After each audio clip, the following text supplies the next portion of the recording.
pakai uang. Bisa tidak? Bisa. Yang bilang bisa siapa? Iya. Kan di sekolah-sekolah itu Pak Ustaz, pakai uang. Oke. Ini mudah-mudahan yang bertanya di WA kemarin Tiang sudah jawab juga di WA. Tapi insya Allah sekarang Tiang jawab biar bisa didengar semua. Jadi untuk zakatul fitrah itu asalnya adalah membayar dengan kutil balad, artinya dengan makanan pokok. Sepakat para ulama, ada satu mazhab saja yang mengatakan boleh, tapi mazhab yang lain mengatakan tidak boleh dengan uang,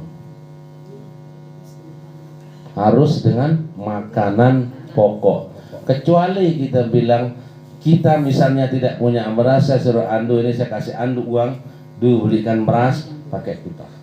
Tapi kalau hanya menyerahkan uang, itu tidak dihitung untuk fitrah. Karena fitrah itu dengan makanan pokok. Bagaimana dengan di sekolah-sekolah?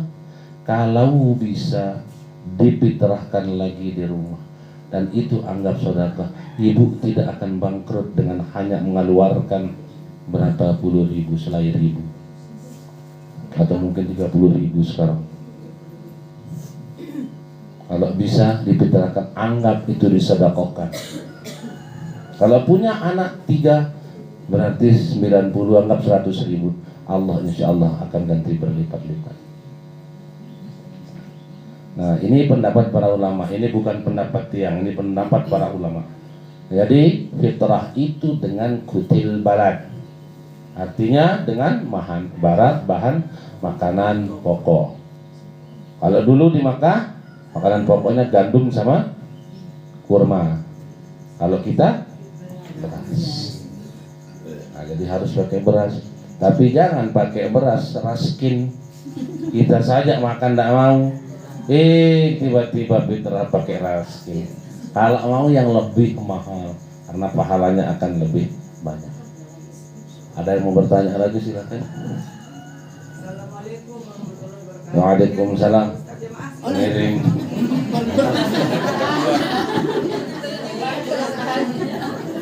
Ngiring. Mau ditanya bebas silakan. Mau bertanya apa saja, kalau Tiang bisa jawab insya Allah Tiang jawab. Kalau tidak bisa Tiang jawab sekarang, nanti Tiang buka kitab, Tiang akan jawab di kesempatan lain. Ngiring. Lanjut.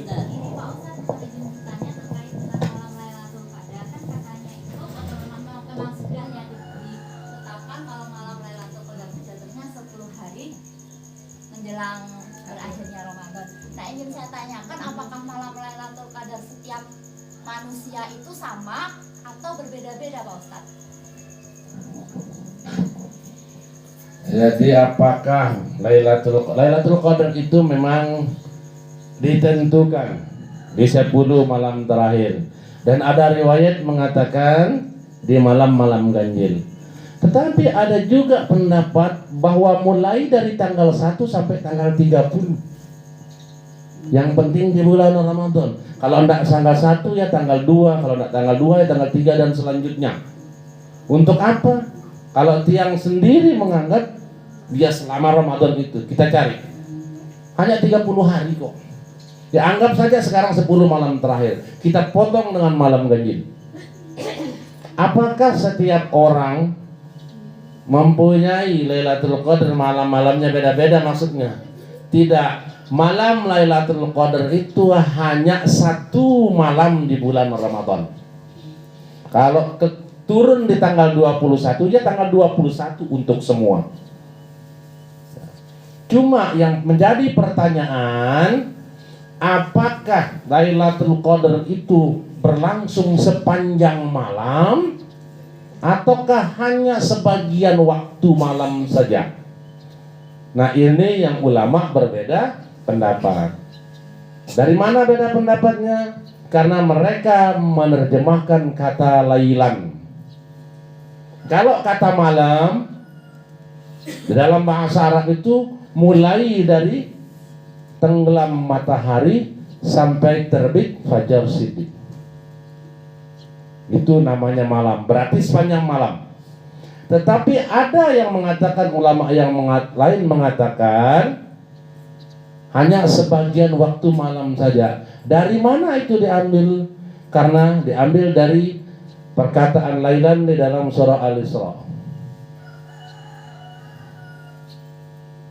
Subhanalladzi asra bi'abdihi lailam minal masjidil haram ilal masjidil aqsa. Maha besar Allah yang telah memperjalankan hambanya pada sebagian malam. Nah, ini beda pendapat ulama. Kalau tiang pribadi berpegang pada sebagian malam saja. Kenapa tiang berpegang itu? Supaya kita giat beribadah mulai dari maghrib sampai menjelang subuh. Karena kita tidak pernah tahu. Kalau seandainya sepertiga malam atau sebagian malam saja. Tapi pendapat jumhur ulama mengatakan sepanjang malam. Nah, jadi kita beribadah saja di 10 malam terakhir. Ya kalau tidak turun 21, turun 23, turun 24. Siapa tahu. Bahkan ada pendapat yang mengatakan bisa turun di malam-malam genap.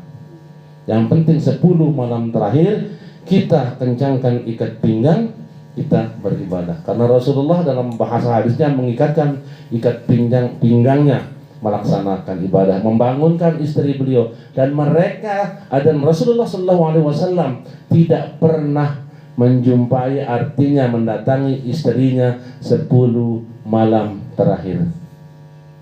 Kalau puasa? Nah, ini Rasulullah. Bahkan dalam riwayat mengatakan beliau iktikaf di Masjid Nabawi. Waktu disisirin rambutnya saja dikeluarkan dari jendela dan disisirkan. Itu romantisnya Rasulullah. Rasulullah adalah orang yang paling romantis di dunia. Sampai istrinya dipanggil Humairah. Kalau kita kan, masya Allah, kadang-kadang panggilan terhadap istri macam lah. Ya begitu ya. Wallahu a'lam bishawab. Ada yang lain lagi? Yang cewek dulu ada? Ibu-ibu? Nah, ibu dulu. Waalaikumsalam warahmatullahi wabarakatuh. Masalah fidyah. Oh, fidyah. Apa kita wajib bayarkan untuk anak yang disabilitas atau menggantikan puasanya?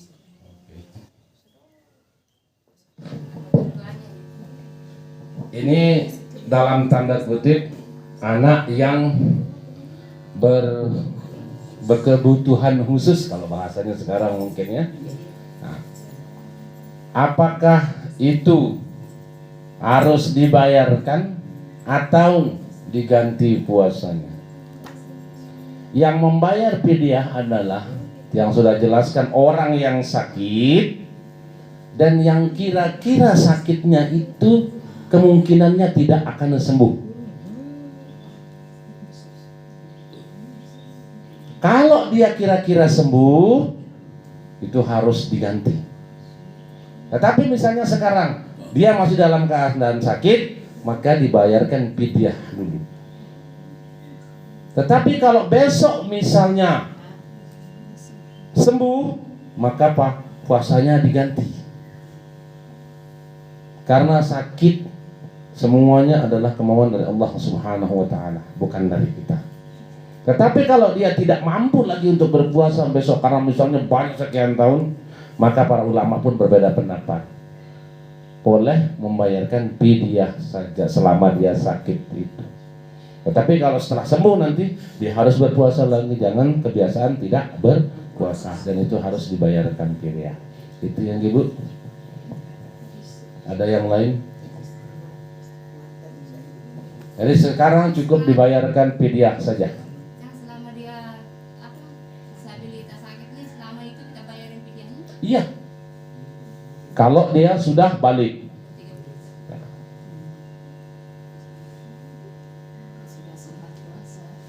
Kalau bertahun-tahun Pak Ustadz, misalnya Hmm. berapa terus tidak pernah mengganti. Udah banyak ini Pak Ustadz, berapa puluh kilo sudah. Boleh enggak kita bayarnya setiap bulan atau gimana? Bisa dicicil. Oh, Bisa dicicil. Orang Reddit aja di sini bisa kok. Apalagi sama Allah, insya Allah Allah lebih murah. Allah Maha Pemurah. Bisa dicicil. Bulan ini punya rezeki, cicil bayar. Bulan besok punya rezeki, bayar. Bisa dicicil. Ada yang lain?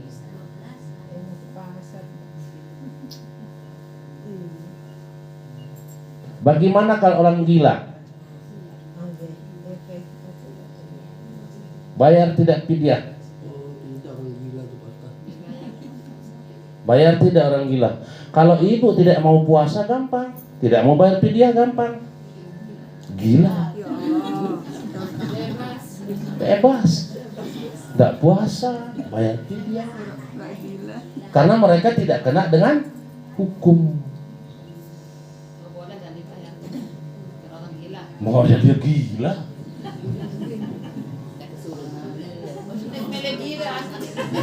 Hanya kalau tidak mau puasa, tidak mau bayar fidyah, cukup gila saja. Gampang solusinya. Ada yang lain? Kalau tidak ada yang lain ini, silakan Pak Sam. Assalamualaikum warahmatullahi wabarakatuh.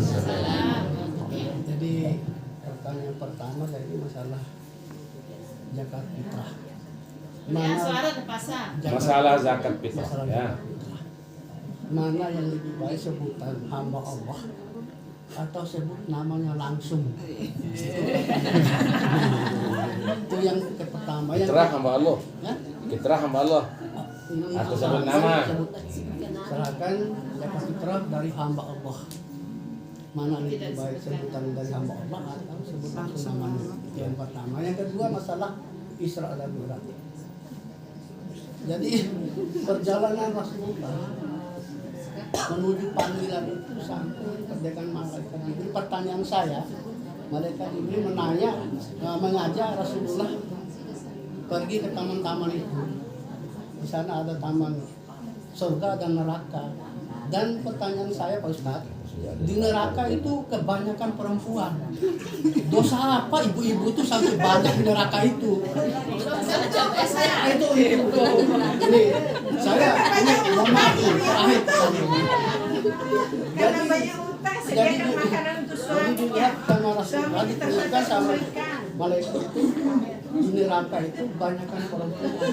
Dosa apa sih perempuan itu sampai banyak di neraka itu? Itu pertanyaan saya. Yang ketiga, saya ini pertanyaan. Yang ketiga, sebelum tutup acara ini saya atas nama pribadi menyampaikan mohon maaf kepada ibu-ibu. Mungkin apa ada salah-salah ngomong saya main-main, saya mohon Apa-apa kita bertanya. Jadi itu aja. Oke, yang pertama masalah zakatul fitrah. Apakah misalnya Pak Sam bawa fitrah, datang bawa ke si A, lalu dia bilang, ini zakat fitrah hamba Allah. Itu kita sebut nama ini zakat fitrahnya saya supaya diterima dan didoakan. Iya, akadnya. Karena ada doanya. Ada enggak niatnya? Kalau kita mengeluarkan zakat fitrah harus pakai niat. Kalau tidak pakai niat maka jatuhnya sedekah biasa. Maka harus berniat. Ini saya keluarkan, yang tidak usah bahasa Arabnya. Saya berniat mengeluarkan zakat fitrah atas nama saya karena Allah Subhanahu wa taala.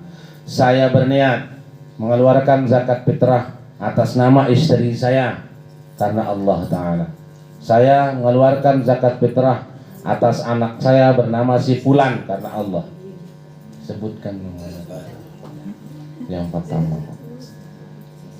Yang kedua masalah Isra dan Mi'raj. Ketika Rasulullah SAW diajak keliling-keliling memperlihatkan surga dan neraka. Kenapa di surga itu banyak isinya perempuan? Tapi kenapa tidak ditanyakan di surga juga banyak perempuan? Di neraka banyak dosa apa yang dikerjakan oleh orang-orang perempuan itu sehingga banyak yang masuk neraka? Masya Allah, kalau berbicara masalah itu panjang lebar, tapi dengan singkat yang akan jawab, seorang perempuan masuk surga jauh lebih gampang daripada laki-laki. Ibu-ibu ini calon surga saja gampang masuk surga. Amalannya cuma 3, tak usah banyak-banyak.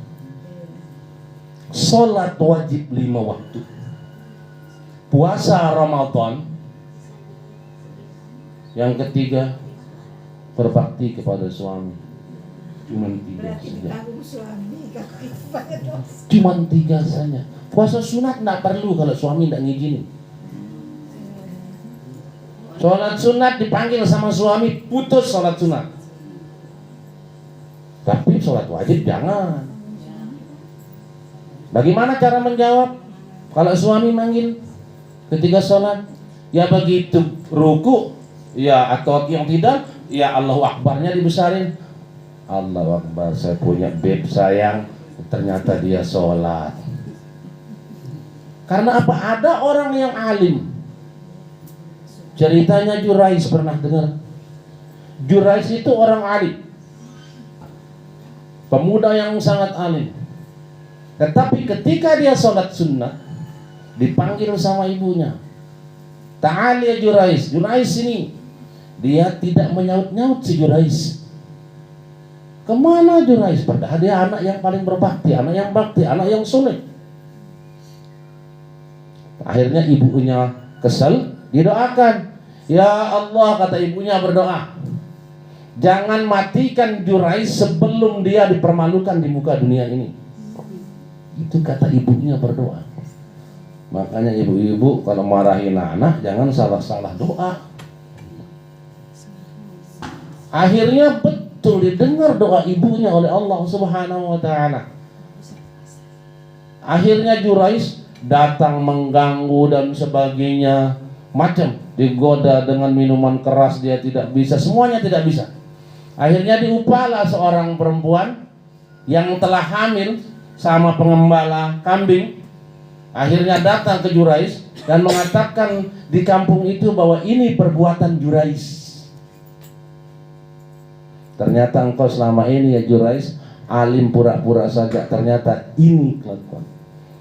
Mau dihukum, tapi apa kata Jurais? Dia ngaku tidak pernah, semua orang tidak percaya. Ini buktinya. Apa kata Jurais? Tunggu anak ini lahir, maka tanya siapa bapaknya. Ketika anak itu lahir dengan izin Allah Subhanahu wa ta'ala, maka anak itu ngomong. Maka dalam kisah ada 2 anak yang lahir masih bayi ngomong. Yang pertama ini Jurais, anaknya si ini, si perempuan tadi. Yang kedua adalah Nabi Isa alaihissalam. Apa kata bayi yang tadi yang dilahirkan perempuan ini? Tutu bapak saya ngangon kambing. Akhirnya orang baru percaya. Ini artinya tapi si Jurais sudah kadung malu karena tidak menjawab panggilan ibu. Nah inilah kalau perempuan misalnya lagi sholat sunat, dipanggil sama suami, kalau bisa ya batalin saja, tidak ada masalah. Batalin sholat sunat. Pergi pengajian kalau tidak diizinkan sama suami jangan pergi. Pergi yasinan kalau tidak diizinkan sama suami tidak usah pergi. Makanya cuma 3 masuk surga. Salat 5 waktu karena itu kewajiban kepada Allah, puasa Ramadan, dan berbakti kepada suami. Nah dosa-dosa yang lain pun gampang perempuan. Banyak tidak berjilbab. Bahkan dalam sebuah hadis tidak akan mencium bau surga bagi perempuan-perempuan yang tidak berhijab. jangankan masuk baunya nggak dikasih cium. Karena yang punya anak perempuan, yang punya saudara masih belum berhijab, ya kita ajak berhijab.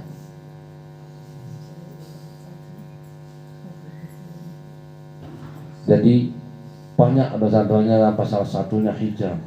Yang kedua, perempuan-perempuan yang tidak bisa memegang amanah. Apa itu amanah?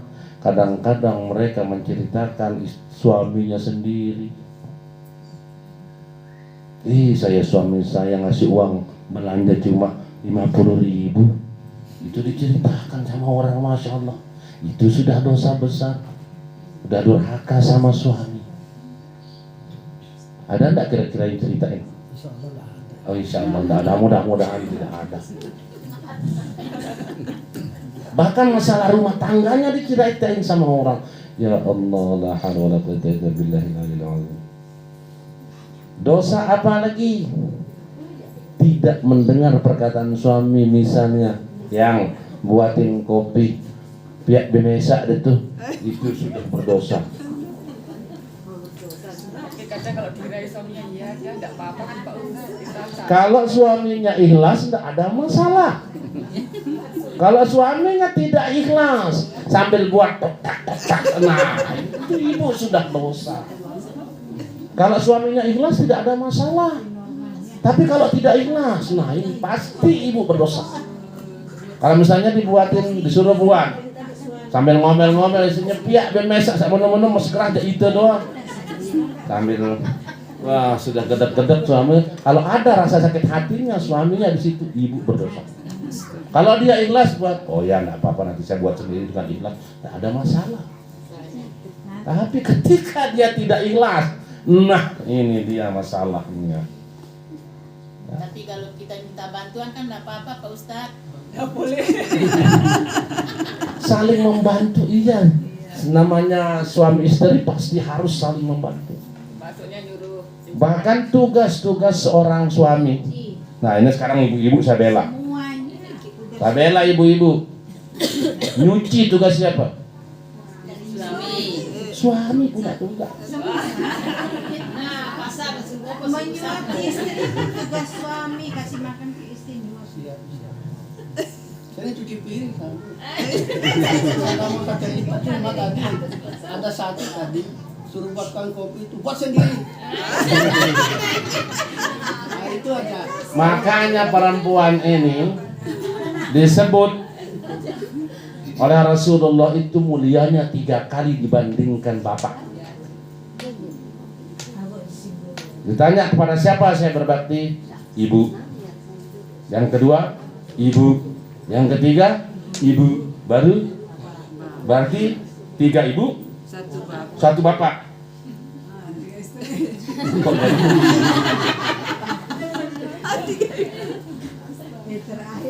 Nah, artinya ibu itu kenapa ibu 3 kali disebut?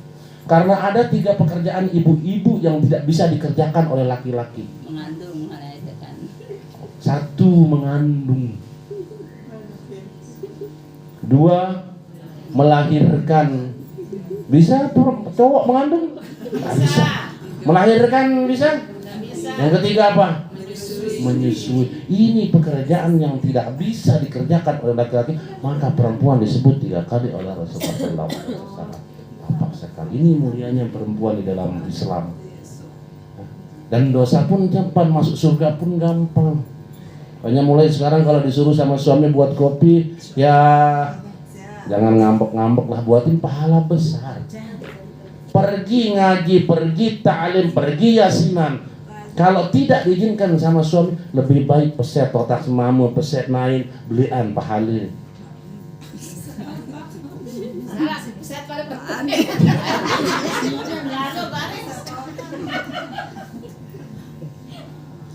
Seperti itu ya, Ustaz. Wallahu a'lam bishawab. Kalau belikan rokok suami nggak apa-apa Ustaz. Ya, Belikan rokok suami. belikan rokok suami kalau itu perintah suami pergi. Emang rokok haram? Tidak diperintah tapi otomatis mendidikan sendiri supaya enggak. Wah, luar biasa. Wah, luar biasa karena kebutuhan suami sudah disediakan, Masya Allah. Nah, ini istri-istri teladan seperti ini. Belum minta kopi disiapin kopi, belum minta rokok dibelikan rokok, belum pulang dari kantor sudah siap-siap di kamar. Oh, Masya Allah. Kalau Pak Ini Ustaz, istri idaman. kalau disuruh suami nyuruh lagi orang lain gimana? Oke. Kalau disuruh suami, kalau bisa kita jalani sendiri. Kalau seandainya tidak bisa pun, boleh suruh orang lain, tidak apa-apa. Yang penting suami tidak marah. Kalau gara-gara itu kita suruh orang lain saja, misalnya terus suami marah, maka kita sudah termasuk berdosa juga. Karena mendapat ridho suami, karena ibu-ibu surganya sudah pindah, bukan ke orang tua lagi. Surganya di suami. Nah, kami sebagai suami surganya tetap sama ibu, sama perempuan juga. Makanya kalau ada suami yang berbakti kepada ibunya, ibu-ibu harus bangga. Jangan nanti dia datang, ibunya dikasih uang, lalu istrinya ngomel-ngomel, Masya Allah. Begitu juga dengan ibu-ibu. Misalnya ada anaknya tidak pernah datang ke rumah kita, misalnya di rumah menantu saja tidak pernah ngelihat kita. Kita kadang-kadang suzon, kanak nenek nuah bayi datang-datang sawah merari. Siapa tahu dilarang sama suaminya, itu artinya dia bakti sama suaminya. Dan itu artinya ibu sudah berhasil mendidik anaknya, dia berbakti kepada suami. Itu adalah pintu dibukakan pintu surga oleh anak ibu sendiri. Yang kadang kita ngomel-ngomel aja, Masya Allah. Kira-kira gitu Pak Ustaz ya? Masya Allah. Kalau Anda ada mungkin sudah lumayan sejam lebih. Kalau ada pertanyaan tinggal satu saja. Tidak. Kalau berangkat ke tanah suci, umpamanya uangnya kurang sedikit kita pinjam gitu, boleh enggak itu Ustaz? Berangkat haji, berangkat umroh, ngutang dulu. Ada yang beriklan, berangkat duluan, bayar belakangan. Woi, top ini. Apa syarat umroh? Apa syarat haji? Memang ada ulama berbeda pendapat yang mengatakan boleh pergi berhaji, ngutang dulu, kalau dia sanggup nanti bayar. Boleh berangkat umroh, kalau nanti pulang dia sanggup bayar. Tapi kalau tiang pribadi, karena ada yang namanya istitoah. Istitoah itu mampu. Mampu secara finansial, mampu secara keuangan, mampu secara fisik, mampu segala-galanya. Ya, kalau bisa jangan ngutang. Biar kita ibadahnya tidak mikiran. Begitu sujud di depan multazam, Masya Allah, berikan saya uang banyak besok pulang untuk bayar utang umroh. Masya Allah. Kira-kira begitu ya. Kalau enggak ada, ya kita tutup saja. Kebetulan udah agak siangan. Ya mudah-mudahan apa yang kita sampaikan selama bulan Ramadan, kalau ada salah-salah kata, tiang mohon tunas dimaafkan karena kesalahan dari tiang pribadi dan kebaikan dari Allah Subhanahu wa taala. Dari lubuk hati yang tiang paling dalam, tiang mengatakan mohon maaf lahir dan batin. Untuk lebih barokahnya, marilah kita tutup acara ini dengan sama-sama membaca doa kafaratul majlis. Berdoa mulai.